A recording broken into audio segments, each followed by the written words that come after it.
ಅಧಿಕ ಮಾಸದಲ್ಲಿ ನಾವೆಲ್ಲರೂ ಸೇರಿ ಜಪ ಮಾಡಬೇಕಾಗಿರುವಂತಹ ಮಂತ್ರ ಹೀಗಿದೆ.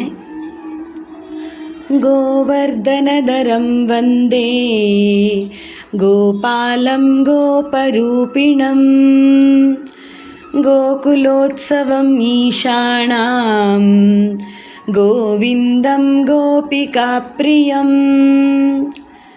ಗೋವರ್ಧನಧರಂ ವಂದೇ ಗೋಪಾಲಂ ಗೋಪರೂಪಿಣಂ ಗೋಕುಲೋತ್ಸವಮೀಶಾನಾಂ ಗೋವಿಂದಂ ಗೋಪಿಕಾಪ್ರಿಯಂ ಗೋವರ್ಧನಧರಂ ವಂದೇ ಗೋಪಾಲಂ ಗೋಪರೂಪಿಣಂ ಗೋಕುಲೋತ್ಸವಮೀಶಾನಾಂ ಗೋವಿಂದಂ ಗೋಪಿಕಾಪ್ರಿಯಂ.